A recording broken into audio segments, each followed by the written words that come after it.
16th Malaysia International Halal Showcase, or MIHAS, is on exhibition from April 3rd to April the 6th at MITEC in Kuala Lumpur. The conversation surrounding this year's MIHAS is on how to push forward the halal industry for the SME sector. Everything from food to fashion, banking to business matching, you can get it and you can find it at MIHAS this year. So let's focus back on the question that we want to untangle for this evening's show, which is on how the halal business is going to impact the small and medium-sized enterprises. In Malaysia, over 90% of businesses are going to be classified in this sector, so it does impact a large part of the population in terms of employment. So to untangle this question, we speak with one of the premium supporters of MIHAS, that is of CIMB Islamic. Joining me this evening is Rafe, Haneef, the CEO of CIMB Islamic, to have a very fantastic and robust conversation on this matter. Rafe, thanks again for coming over. We understand again and again that CIMB has been a tremendous supporter of MIHAS. Could you describe to us what's going to change this year in terms of your support for MIHAS and why you've been supporting it over the years? Thank you for having me here. MIHAS is an international forum which showcases the capabilities of the enterprises in the halal economy. CIMB Islamic has been supporting MIHAS in the previous years, and we strongly believe that this is an important event that could launch the small and medium-sized enterprises in Malaysia towards a much larger halal economy, which is valued around $6.4 trillion. What we have seen in Malaysia, 95% of our establishment are SMEs, and they employ 66% of the workforce in Malaysia. It's a very strong segment, and it contributes to 37% of the GDP and almost 17% of the exports for Malaysia. So the growth of SME is very important for our success. We are looking at 4.3 to 4.7% GDP growth this year, and I strongly believe that this growth can come from nudging the SMEs to go beyond Malaysia. So MIHAS, being an international forum, will allow the SMEs here to link up with suppliers, consumers, and potential business partners from around the world. And of course, the conversations on how intermediaries and companies that function as a support group to these enterprises can actually nudge or give that nudge, right? Companies like yourselves, the financial industry, actually support these kind of companies moving forward. And you're right, I kind of agree that the internationalization aspect of MIHAS is going to be critical, particularly trade. When we see MIHAS has about 40 countries participating, 1,000 companies coming over. Do you think that now is the time to actually embrace internationalization, trade, and perhaps bilateral way of thinking on how to do business, particularly for the SMEs? Sure. I think if you look at Malaysia being geographically well positioned between China on one side with huge demand, China's halal economy is around $1 trillion out of the 6.4 trillion. And cut across to ASEAN, where we have a large Muslim population. Indonesia itself has 240 million Muslims. And then you go to South Asia, India, Pakistan, Bangladesh, has again large Muslim population. Then you have Middle East, North Africa, all the way to Europe. The demand is growing. Malaysia is well positioned because we have been, if you look at other Islamic components like Islamic finance, Islamic capital markets, Islamic equity markets, debt markets, we have been pioneers. And we are global leaders. We are seen as a hub for Islamic finance and banking. What we find is if we can naturally progress to the Islamic economy, which includes trade, includes manufacturing, production across 5 core segments, from food and beverages, pharmaceuticals, halal, modest fashion and beauty care, pharmaceuticals. And if you look at all these segments, Malaysia has a unique position because not only we have the ecosystem, we also have JAKIM, who can certify this end to end. And JAKIM is the only body in the world today whose certification is robust and internationally accepted in 43 countries. So given our position as pioneers in many other Islamic segments, we should be naturally progressing into this halal economy segment. There's also a lot of elements to it, not just JAKIM. We're talking about the Halal Development Corporation, MITI themselves, the Ministry of Matrade. These are organizations that actually want to see more coming in. And while the halal industry has been growing, do you think that there could be room to grow even further, particularly with the help of technology and with the advent of Industry 4.0? So from a CIMB Islamic perspective, what we have seen is it has been growing naturally given the demand in Malaysia. So if you look at last year, we have been able to export the halal businesses beyond Malaysia. From the trade numbers, last year was around 988 billion. From that, about 50 billion was from halal certified businesses and services. Now that can grow exponentially because a lot of the services have not been really certified. But given the demand is 6.4 trillion, the Malaysian businesses can focus on this bigger, wider demand. How would we be able to achieve that? I think we should look at a holistic ecosystem. So what CIMB Islamic is trying to build is an ecosystem which we call the ASEAN-China Halal Corridor, but it's actually focusing beyond China-ASEAN. But this Halal Corridor essentially is looking at building an ecosystem. Usually, we look at banks coming in as providing financing. That's very reactive. We have to wait for the businesses to build or find an opportunity, and then they come to us for financing. We believe if we work proactively with the businesses to find the niche, to find new markets, to find new partners, we will be able to grow with them naturally and financing come at the back end. So the front end, we need to give them access to new markets. Now CIMB is present in 10 countries, 10 ASEAN countries, so we have a strong footprint in ASEAN. Number two, we have strategic alliances and partnership with international platforms like Trade Club, DagangNet, Serunai, which has a list of suppliers and customers whom our customers can access. Then we have also strategic partnership with the logistics companies for the supply chain, because these businesses will need raw materials, inventories and other supply chain. So we have linked with Mass Cargo for logistics, we have linked with Northport, we have linked with other logistics providers, so we can get an end-to-end solution. And as I mentioned earlier, JAKIM is also one of our strategic partners for the certification part. And then finally we have the financing. So these are the core components of the ecosystem. Once we have given them the access to new markets, the supply chain, the logistics, and the certification, financing will come naturally. Yeah, of course, and that is one of the key elements that we speak of. And just to add, we have allocated as a group in Malaysia 15 billion ringgit for 2019 and 2020, targeting around 100,000 SME customers. And we're looking at the small and medium enterprises, who are looking for 500,000 range type of financing.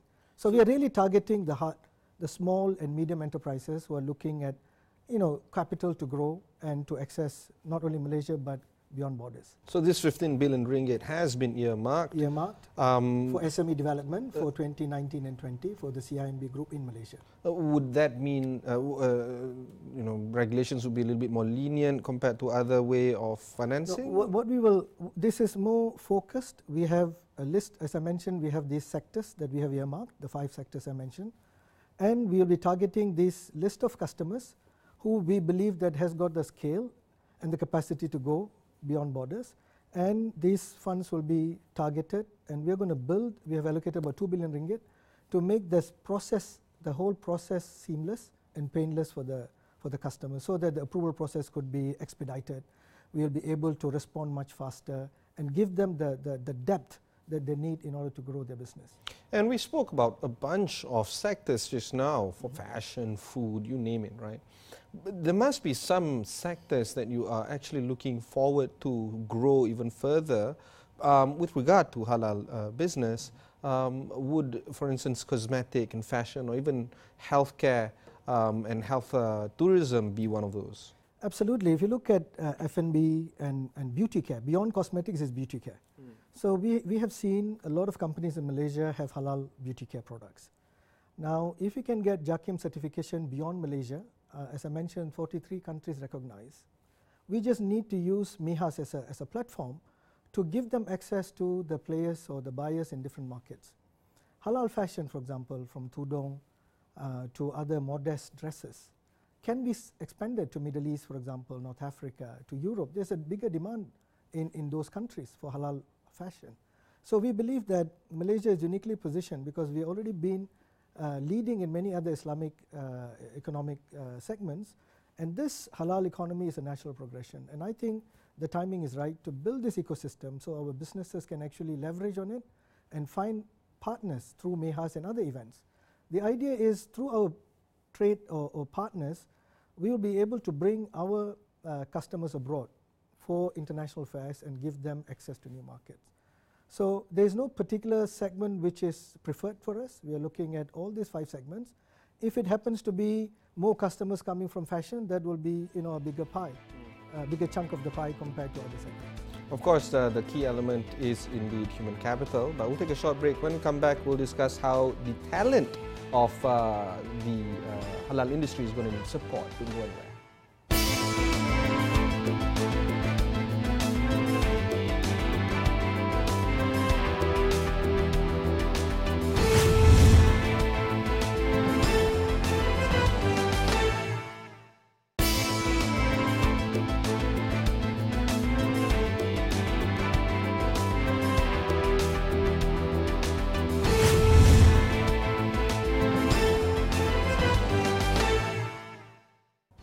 Welcome back. You're watching Agenda AWANI with me, Ibrahim Sani. Today we shall discuss a little bit more about the halal sector, in particular MEHAS. Joining me this evening is the CEO of CIMB Islamic, Rafe Haneef. Rafe, we touched on a host of issues earlier about how to push forward the SME sector in the realm of halal business. But one thing that remains critical, not just in SME, in any sector for that matter, no matter how big or small your company is that human talent and human capital. Do you think that the SME has what it takes to grow in this particular sector amidst all the challenges involved? So if you look at the SME segment, there is some level of human talent available, but what we need is to bring them up to the level that is expected from this Industry 4.0. I think that's where we need to ensure that they are ready for these new challenges, whether from a perspective of digital, from perspective of AI, automation, and many other disruption that we're going to see in the years to come. So if you look at what the government has done, they have allocated about 18 billion ringgit under the budget for this year to ensure there is proper SME development in these areas that we talked about. And there are skill development centers or corporations in many states. We have in Penang, for example, PSDC, which is looking at upgrading some of these businesses from an automation, AI, and other Industry 4.0 perspective. So we do have the support to build this talent. I'm not saying that we have all the talent that we require, but I think the talent pool is sufficient for us to groom. I think it's important that we have a clear direction where we want to go. So if you look at, for example, in the area of agriculture, clearly we need to build, for example, precision farming, using AI to look at crop health, to look at how do we ensure pesticide is used targeted, and so instead of using it for the entire blanket, it's very targeted using AI, using what they call heat mapping to see which part of that farm or plantation is actually requiring more fertilizer or pesticide, and moving towards organic farming. So we have the technology through MARDI and other agricultural, what we call the support organizations. We do have the technology, but it's all about scaling. How do we upscale our small and medium enterprises to go into this high-end farming, for example, or high-end fashion, or high-end manufacturing? So this will require what we call not only financing and talent development, but as I mentioned earlier, is the ecosystem. Unless they know they have the access to new markets, and then have links to the supply chain and the talent development, all these things have to be developed together.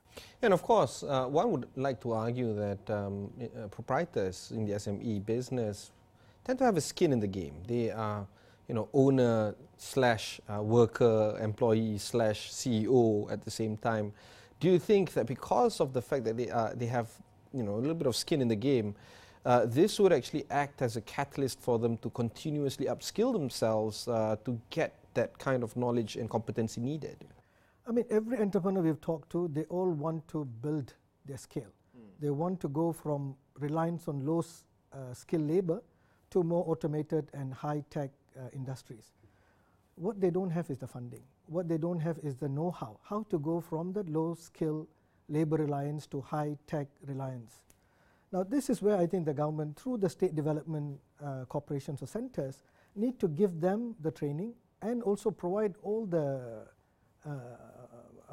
mechanization that they require to upgrade their facilities.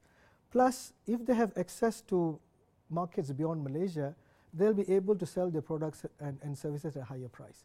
Today, one of the reasons why they're relying on low-skill laborers is because the cost of products and goods in Malaysia have to be suppressed in order to meet the pricing expectation of the market. Because Malaysian population can only expect to buy at a certain price point, they have to reduce their cost of production, which means they have to have over-reliance on low-skill foreign laborers. So if you go into automation, they can probably make their production more efficient and have a bigger margin, plus they can access new markets with a higher price point. Let's deep dive into the question of new markets. Right. I think a lot of SME businesses in the country want to export, and they have fantastic products, and for whatever cost structure that they have, they might want to go into more advanced countries with better exchange rates, for instance, something that they can actually leverage on a little bit of translation or conversion gains when they sell their goods. Do you think that there is enough support to push the SMEs forward into new markets, particularly in the developed nations? So currently, I think there is some effort to bring the SMEs from Malaysia to new markets, but a lot more need to be done. That's the real fact. What we have seen is we don't have what we call the trade flow data. For example, China is buying halal chicken from Latin America. It's a long way from Latin America to reach China. Why can't we export to China? Now, Latin America has also been supplying to Middle East. And if you look at Saudi and UAE and Qatar and Bahrain, they are buying from Turkey, they are buying from Latin America. We should be able to capture, because the cost of production in those markets potentially could be higher than Malaysia. And with the trade route from Malaysia to Middle East, transportation cost could be higher. Could be lower for us compared to from Latin America. So if we can capture this trade flow data, we should be able to prepare ourselves and compete with them in those markets. So that's why it's important for us to participate in events like MIHAS and also similar events in other countries. We need to bring our SMEs beyond borders. Countries like Singapore, for example, allocate certain amount, and I think Malaysia also does, for trade chambers, trade chambers, for example, the Malay chamber or the Chinese chamber, to go abroad for these events so they can find partners. They can mesh their businesses and build a network and grow the business beyond borders. So there's been some effort to grow beyond Malaysia, but a lot more need to be done, and I think data is crucial to develop this business. To add to that, while data is extremely crucial, and I see your point here, to actually build a case or business case to see whether or not it's viable otherwise, there are also questions of regulations that the SMEs need to navigate from one country to another, especially when you transport halal products anywhere from fashion or beauty products, which require a lot of regulatory approval. Food as well would require this necessary amount, if not more stringent amount of approvals. Do you think that a company like yours, CIMB, can play that kind of business advisory, if I may use that word so loosely, for these SMEs to move forward on top of the existing chamber businesses that they have right now? This is the whole objective of building the ecosystem, because we believe we can't do it on our own. So what we have done is that we have positioned ourselves as the first contact point. The customer comes to us. From there, we will look at their needs and growth potential and link them to our strategic partners. So if they're looking at exporting to, say, Latin America, we have access to partners through Trade Club, to banks who are operating in those markets. So we can give them access to those markets. They would have customers in those markets who would be able to produce, or they need some of the products we are producing. So we can use our platform through Trade Club, through DagangNet, through platform like Serunai to actually link our customers to the wider demand base across the world. And of course, when we talk about SMEs, we're not just talking about SMEs in Malaysia, we're talking about the SMEs that you guys operate in. You were mentioning just now that you are... Malaysia, Singapore. Absolutely, and the numbers could be greater and the products could be more varied and you name it, right? Do you think that there is a cross-country collaboration in terms of service providers? Yeah. Say for instance, I don't know, chicken manufacturer in Malaysia doing a combo deal with a chicken manufacturer in Indonesia, collectively exporting it to China and stuff like that. Do you think that that kind of cross-collaboration in terms of business or service providers is actually important to look at? I think this is where it will end up. When we find partners, right, they could be complementary to each other. So a client of us in Indonesia may be producing component A, which could be complementing component B in Malaysia, and together they can build a unique product. So this is where we are venturing. And you know, like one of our customers, like Simplicity, has now moved to Indonesia. And we have a strong presence in Indonesia, and we see there is a unique, what we call fit, in the sense that they can use our platform in Malaysia, and through CIMB Malaysia, they will have linkages to our CIMB Niaga platform in Indonesia. So our customers can use our platform in ASEAN to find opportunities in those markets, and through our network we'll be able to provide financing in those new markets as well. Well, throughout this conversation we've been asking you all the risks, all the upside for the things involved, but what do you think remains to be one of the key headwinds that needs to be navigated, at least in the near term right now? I think the main headwind is mindset. We are predominantly focused on Malaysian market. Many of our SMEs are looking at just Malaysian market because they don't have knowledge about the broader market. That's why we keep harping that the global economy for halal business is growing rapidly. 1.6 billion Muslims in the world today, 6.4 trillion size of global economy, and given we are strategically positioned and with JAKIM certification, which is recognized in 43 countries, what is lacking is the mindset shift to say that, look, I want to go beyond Malaysia. You know, first start, you can go to Indonesia, or from Indonesia you go to Middle East. There are lots of opportunities. So coming to forums like this, you'll be able to find a partner. We have seen, you know, some boomy startups who have come up with unique, products to increase the shelf life of, for example, fruits. We're able to find partners through forums like this internationally, to find, you know, strategic partners in America, to even get US FDA certification. And this is a great leap because from Malaysia suddenly they are getting access to US market.